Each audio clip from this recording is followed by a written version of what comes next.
Good morning friends, welcome to the prelims booster session. आज का पहला टॉपिक है Kanchenjunga express accident. Topic governance के लिए इम्पोर्टेंट है। तो 9 लोगों की जान चली गई है और 40 लोग इंजर्ड हुए हैं।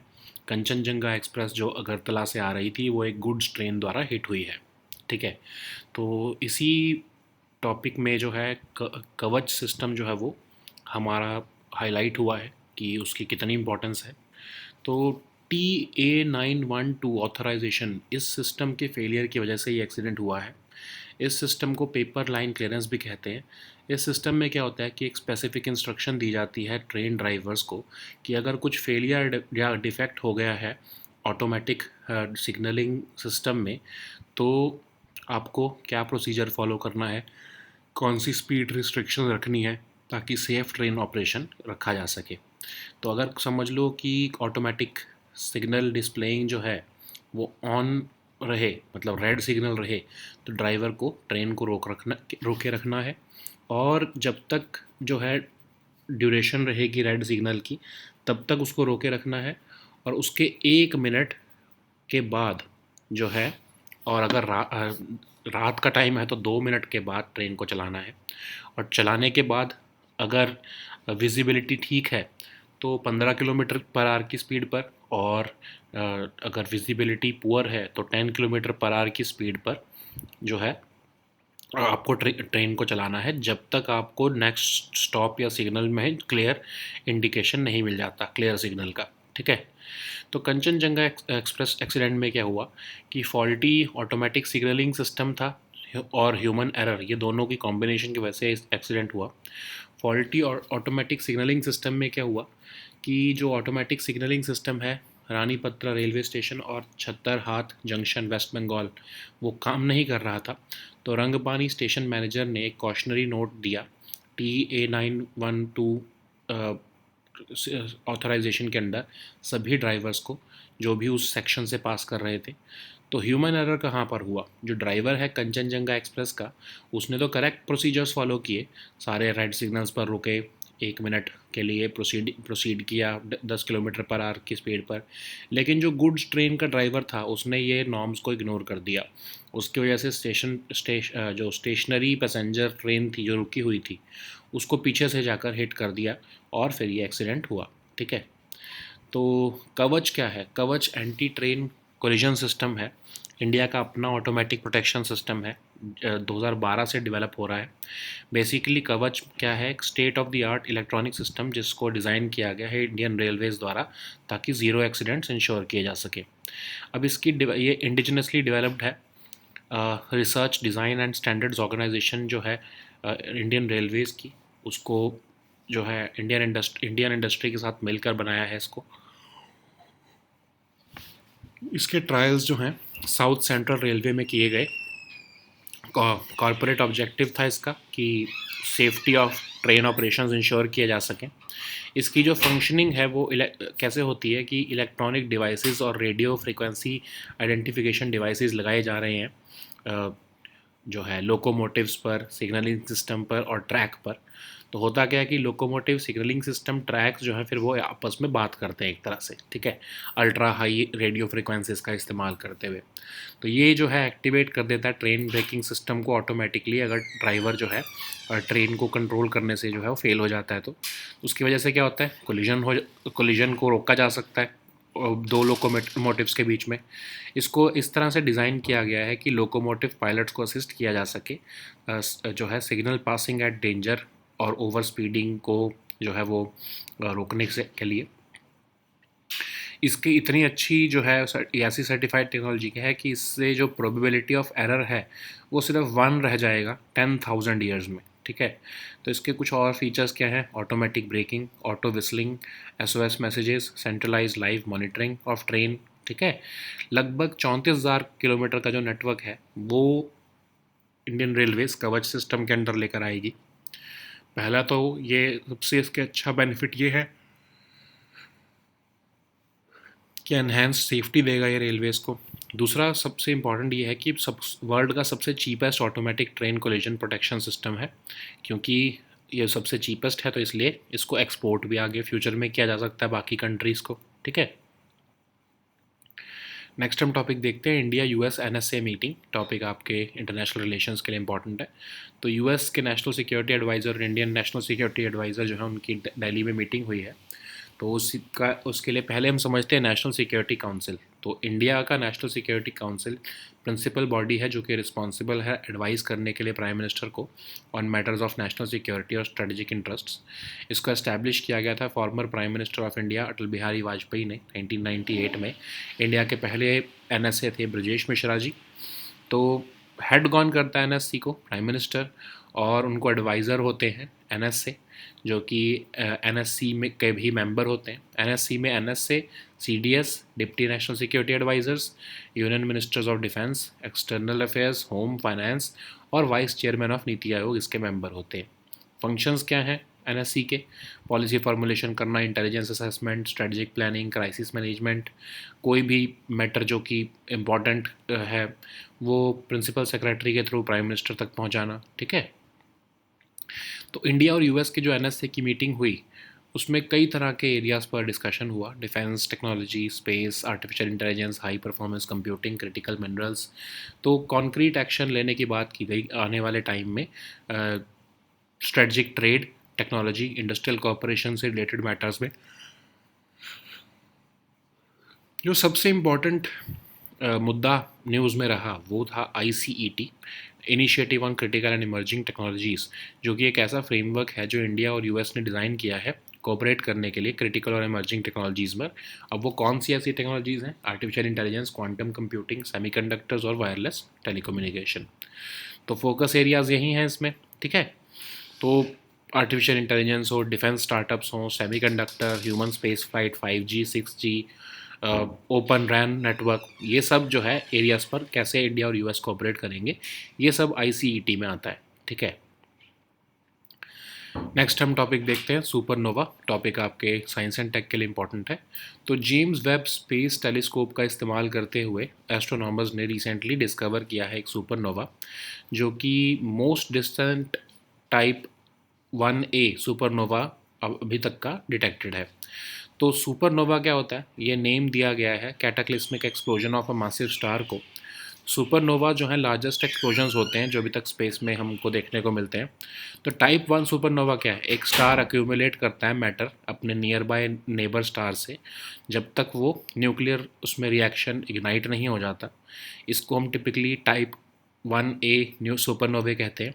टाइप 2 सुपरनोवा में क्या होता है? जब स्टार अपना खुद का न्यूक्लियर फ्यूल ख़त्म कर लेता है और कोलैप्स हो जाता है अपनी खुद की ग्रेविटी में, उसको हम टाइप 2 सुपरनोवा कहते हैं। सुपरनोवाज जो हैं ब्रीफली पूरी गैलेक्सी को आउटशाइन कर देते हैं जब वो कोलैप्स होते हैं, और इतनी एनर्जी एमिट करते हैं जितना एक हमारे सन जो है वो अपनी पूरी लाइफ टाइम में नहीं कर सकता। तो ये प्राइमरी सोर्स होते हैं हैवी एलिमेंट्स के यूनिवर्स में। और कभी कभी तो क्या होता है, एक्सप्लोडेड स्टार जो है वो पार्शली कोलैप्स होके एक ब्लैक होल में कन्वर्ट हो जाता है, या फिर ब्लैक होल में ही कोलैप्स हो जाता है।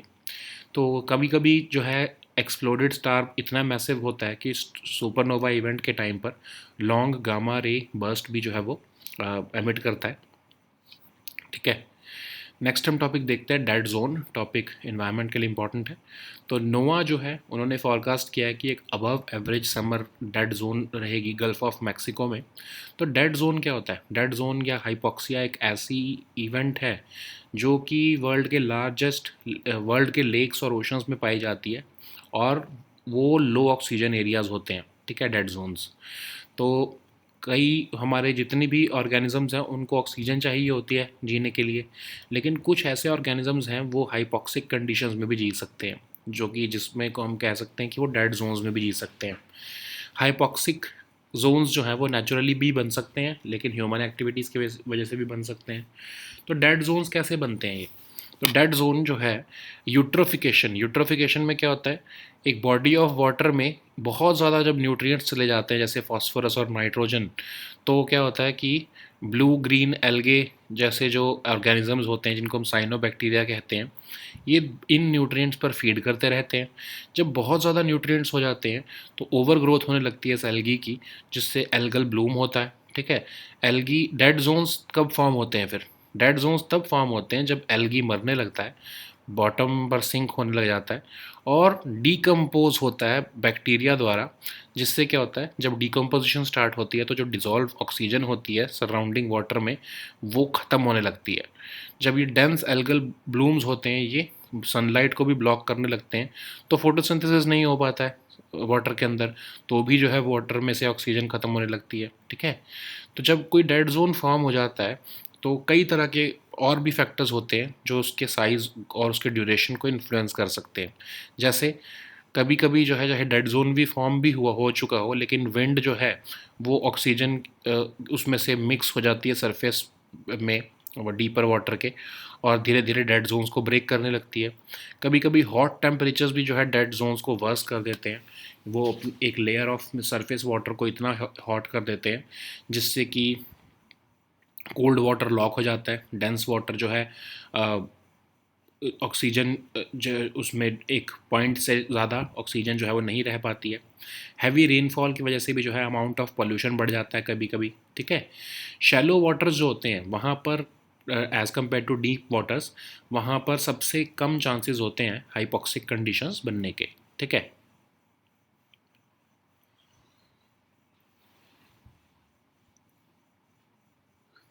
नेक्स्ट हम टॉपिक देखते हैं प्रिंसिपल ऑफ रेस जुडिकाटा। ये टॉपिक आपके पॉलिटी के लिए इंपॉर्टेंट है। तो दिल्ली गवर्नमेंट के फेवर में रूलिंग देते हुए एक लैंड एक्विजिशन के कुछ केसेस में सुप्रीम कोर्ट ने रिसेंटली कहा है कि प्रिंसिपल ऑफ रेस जुडिकाटा जो है वो स्ट्रिक्टली ज़रूरी नहीं है कि अप्लाई किया जाए उन सिचुएशंस में जहाँ पर पब्लिक इंटरेस्ट एक स्टेक पर हो। ठीक है, तो प्रिंसिपल ऑफ रेस जुडिकाटा क्या है? रेस जुडिकाटा का लिटरल मीनिंग होता है कि thing that has been judged, मतलब जो मैटर ऑलरेडी एक जज किया जा चुका है उसको दोबारा नहीं लिया जा सकता। ठीक है, तो इसमें होता क्या है कि प्रिंसिपल ऑफ रेस जुडिकाटा कब अप्लाई होता है? जब कोई लिटिगेंट अटैम्प्ट कर रहा होता है कि दोबारा से लॉ सूट डाले उसी पर्टिकुलर मैटर पर जो कि जिस पर ऑलरेडी जजमेंट आ चुकी है, उन दोनों सेम पार्टीज़ में या फिर उन उन सेम पार्टीज़ में जिस पर वो जिसके लिए वो दोबारा से जो है लिटिगेशन करना चाह रहा है। ठीक है, तो जुडिशल कंसेप्ट है ये, जिसका मतलब है कि इशू ऑलरेडी कोर्ट ने डिसाइड कर लिया है या फिर किसी और अनदर कोर्ट ने डिसाइड कर लिया है बिटवीन सेम पार्टीज़, और कोर्ट्स अब उसको दोबारा उस पर पटिशन अलाउ नहीं करना चाहते हैं। ठीक है, तो ये एप्लीकेबल रहता है सिविल और क्रिमिनल दोनों लीगल सिस्टम में। तो इसका पर्पज़ क्या होता है? इनजस्टिस को रोकना, ताकि पार्टीज़ बार बार जो है जो मैटर सॉल्व हो चुका है उस पर बार बार उसको पार्टीज़ का टाइम वेस्ट ना हो। दूसरा, कोर्ट अपना खुद का भी टाइम नहीं वेस्ट करना चाहता है, रिसोर्सेज नहीं वेस्ट करना चाहता है। तो रेस जुडिकाटा इंडियन लॉ में जो है एम्बॉडिड एक सिस्टम है सेक्शन 11 ऑफ CPC में। ठीक है, कोड ऑफ सिविल प्रोसीजर में कुछ कंडीशंस जो एप्लीकेशन ऑफ रेस जुडिकाटा में जो है अप्लाई होते हैं, जो इंक्लूड होते हैं, मतलब वो कौन से होते हैं कि सेम पार्टीज़ होनी चाहिए, सेम टाइटल होना चाहिए फॉर्मर सूट का, इशू जो है वो फॉर्मर या सब्सिक्वेंट सूट्स दोनों में या किसी में भी एड्रेस हो चुका होना चाहिए, सूट जो है वो एक कॉम्पिटेंट कोर्ट द्वारा डिसाइड किया होना चाहिए, और फाइनल डिसीजन जो है वो प्रोवाइड हो चुका होना चाहिए। ठीक है, तब ये प्रिंसिपल अप्लाई होता है। नेक्स्ट हम टॉपिक देखते हैं national institute of Indian medical heritage. ये टॉपिक आपके गवर्नेंस के लिए इंपॉर्टेंट है। तो वर्ल्ड हेल्थ ऑर्गेनाइजेशन ने national institute of Indian medical heritage को WHO कोलैबोरेटिंग सेंटर बना दिया है fundamental and literary research in traditional medicine के लिए। तो NIIMH है क्या? National centre of Indian medical heritage जो है रिसोर्स मटेरियल्स प्रोवाइड करता है हिस्टोरियंस को, साइंटिस्ट को, अदर वर्कर्स को जो इंटरेस्टेड हैं स्टडी करने के लिए, डॉक्यूमेंट करने के लिए हिस्टोरिकल एस्पेक्ट्स ऑफ आयुर्वेदा या फिर आयुष सिस्टम्स में। ठीक है, तो ये इंस्टीट्यूट फंक्शन कर रहा है, एडमिनिस्ट्रेटिव कंट्रोल भी जो है ये एक्सरसाइज कर रहा है CCRAS जो कि मिनिस्ट्री ऑफ आयुष के अंडर आता है।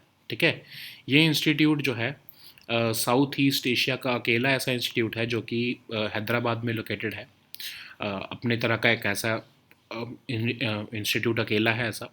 ठीक है, तो इस इंस्टीट्यूट में मेडिको हिस्टोरिकल लाइब्रेरी, म्यूज़ियम और डॉक्यूमेंटेशन सेक्शन भी है। कंप्लीट कलेक्शन है इसमें standard national and international journal on history of medicine की, जब से ये शुरू हुआ है। इस इंस्टीट्यूट में journal of Indian medical heritage भी पब्लिश की जाती है। ठीक है, नेक्स्ट हम टॉपिक देखते हैं ई माइग्रेट पोर्टल। टॉपिक्स गवर्नेंस के लिए इंपॉर्टेंट है। तो मिनिस्ट्री ऑफ एक्सटर्नल अफेयर्स और एसबीआई ने मिलकर एक एमओयू साइन किया है कि एडिशनल डिजिटल पेमेंट सर्विस जो है एसबीआई की, एसबीआई ई पे जो है यूज़र्स को ई माइग्रेट पोर्टल पर दी जा सके। तो ई माइग्रेट पोर्टल 2014 में लॉन्च किया गया था ई माइग्रेशन प्रोसेस को ऑनलाइन और ट्रांसपेरेंट करने के लिए। ये पोर्टल कलेक्ट करता है foreign employers, registered recruiting agents और इंश्योरेंस कंपनीज़ को प्रवासी भारतीय बीमा योजना भी देता है of course.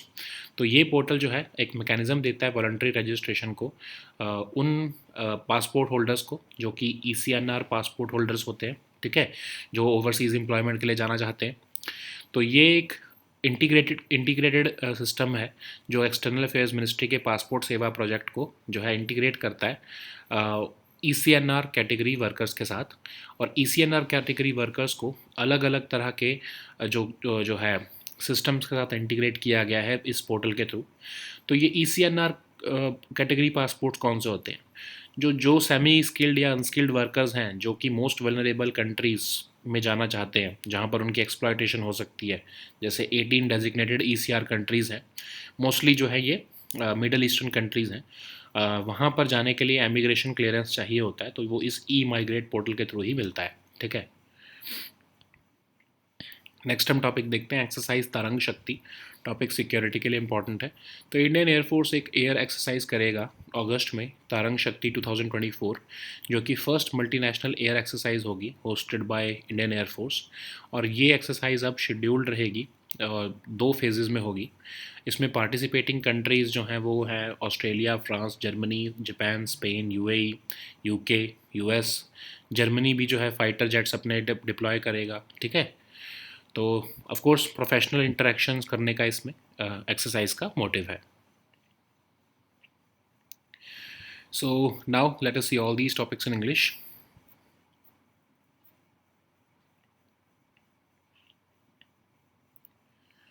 So the first topic is Kanchenjunga Express accident. This topic is important for your governance section. So 9 people were killed and 40 were injured when the Sialdah bound Kanchenjunga Express from Agartala was hit from the rear by a goods train. So this incident has highlighted the importance of installing the anti-collision system Kavach to control human errors. So the system of TA912 authorization has come into picture again. So this is the paper line clearance system, and under which a specific instruction is given to the train drivers in the event of a failure or defect in the automatic signaling system. It outlines the procedures and speed restrictions that must be followed to ensure safe train operations under such conditions. So what happens is that when encountering an automatic signal displaying the on aspect, that is the red signal, the driver of the train must stop, and he should wait for the prescribed duration at the signal. And after that, even if the signal gets fine, 1 minute during the day and 2 minutes at the night, only after that he should start moving the train. And after the waiting period is over, the driver must keep the train at 15 kilometer per hour at the time. I'm sorry, if in case of visibility being good, and the maximum speed allowed is 10 kilometer per hour when the visibility is poor. So the driver must maintain these restricted speeds until reaching the next stop signal or clear signal indication. So what happened during the Kanchenjunga Express accident? There was combination of faulty automatic signaling system and also human error. So faulty automatic signaling system was there. The automatic signaling system between Rani Patra railway station and Chhattarhat junction in West Bengal was not working, which prompted the Rangpani station manager to issue a cautionary note under this TA912 to all drivers who were passing through this section. The driver of Kanchenjunga Express followed all the correct procedures. He stopped at all red signals for 1 minute and proceeded with 10 kilometer per hour speed. But the goods train's driver ignored all these norms and hit the stationary passenger train from behind. Okay, so the importance of Kavach becomes of utmost importance. So what is Kavach? Kavach is India's very own automatic protection system in development since 2012. Kavach is a state-of-the-art electronic system which is designed to help the Indian Railways achieve zero accidents. It is indigenously developed by RDSO in collaboration with Indian industry.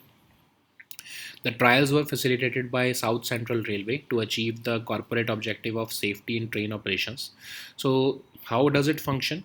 It uses a set of electronic devices and radio frequency identification devices, which are installed in locomotives, the signaling system, and the track, which enables the locomotives, signaling system, and tracks to talk to each other using the ultra high radio frequencies to control the brakes of trains and also avoid drivers.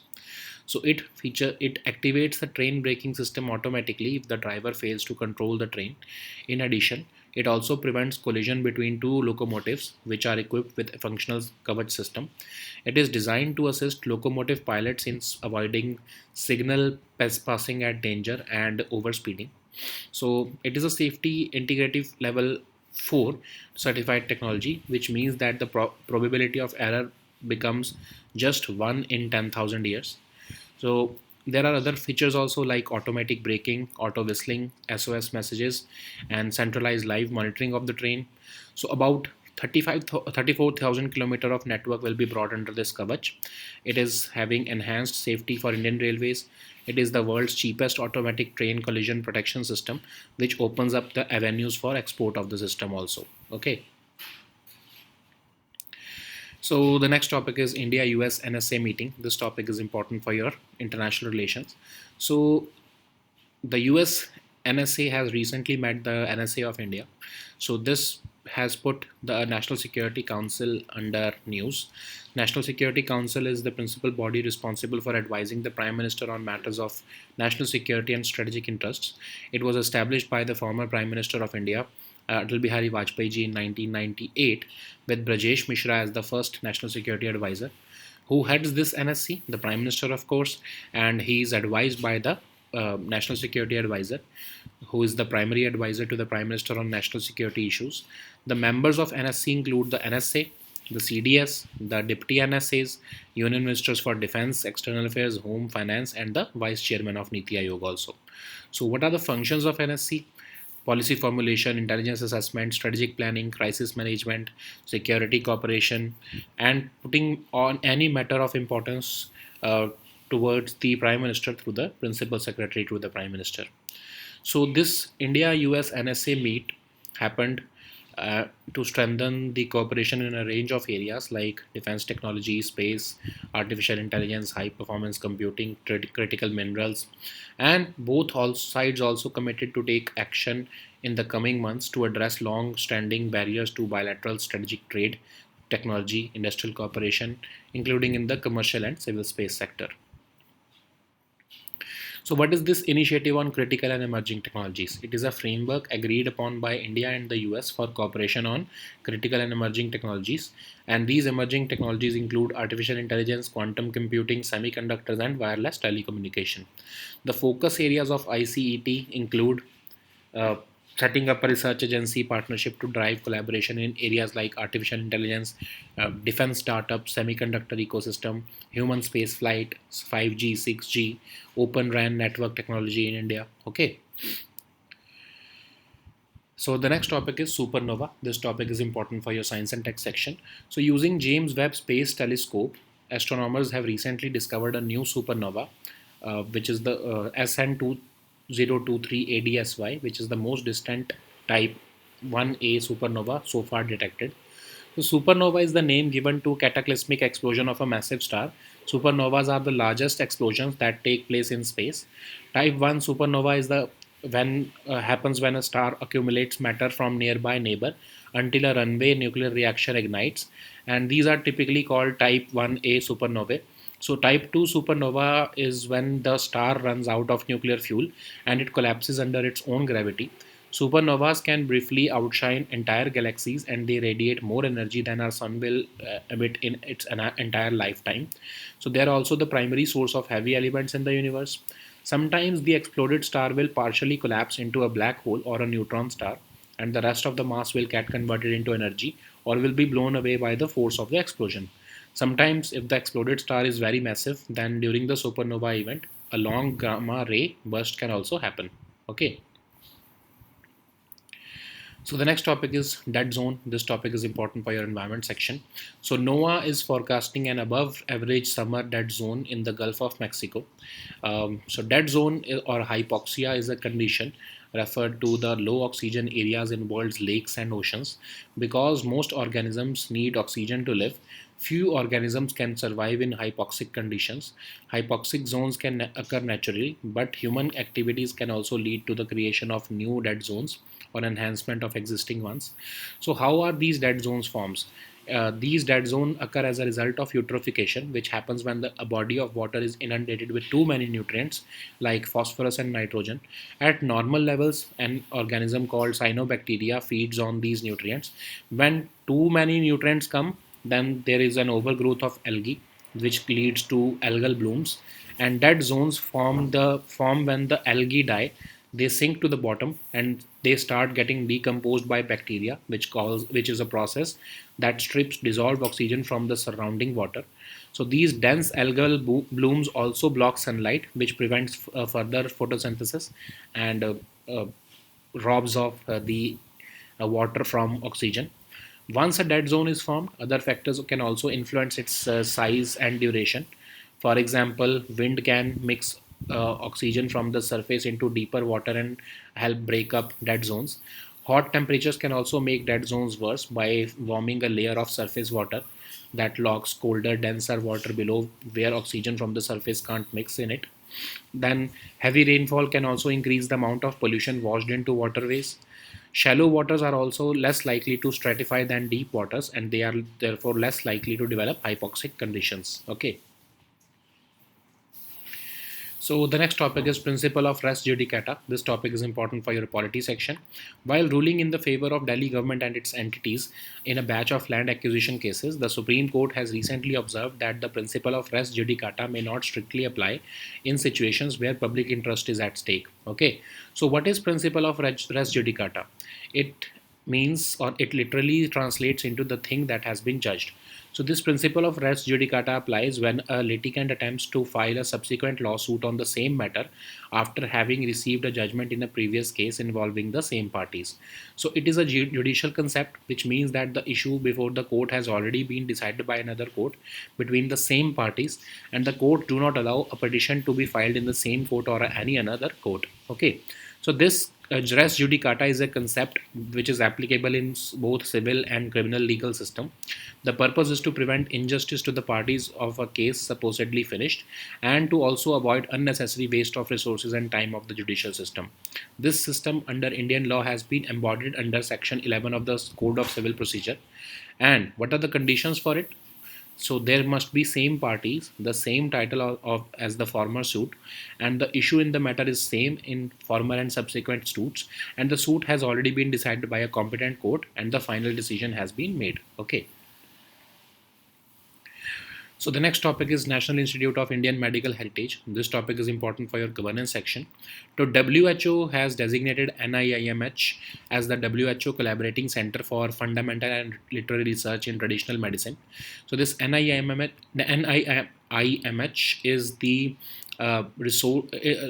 is the institute for providing resource materials for historians, scientists, and other workers who are interested in studying and documenting the historical aspects of Ayush systems along with modern medicine. This institute is functioning under the administrative control of CCRAS of Ministry of Ayush, and it is one of its kind located in Southeast Asia or Asia, and it is located in Hyderabad. So this institute also has a medico historical library, museum, and documentation section. It has a complete collection of standard national and international journal on history of medicine since its inception. This institute also publishes the Journal of Indian Medical Heritage. Okay. So the next topic is e-migrate portal. This topic is important for your governance section. So Ministry of External Affairs and the SBI have signed an MOU to provide an additional digital payment service of the bank SBI ePay to the users of e-migrate portal. E-migrate portal has been launched in 2014 to make the e-immigration process online and transparent. This portal connects foreign employers, registered recruiting agents, and insurance companies issuing the Pravasi Bharatiya Bima Yojana so as to facilitate seamless, safe, and legal migration. This portal also has a mechanism for voluntary registration of immigrants who are holding ECNR category passports for overseas employment.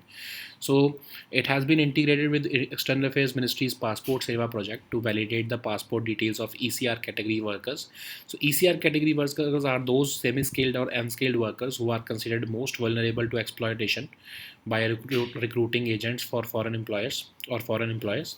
So ECR passport category workers require immigration clearance when they are taking up jobs in these 18 designated ECR countries, most of them being in the Middle East. Okay. So the next topic is exercise Tarang Shakti. This topic is important for your security section. So Indian Air Force will be hosting an air exercise called Tarang Shakti 2024 in August, and this is the first multinational air exercise to be hosted by the Indian Air Force.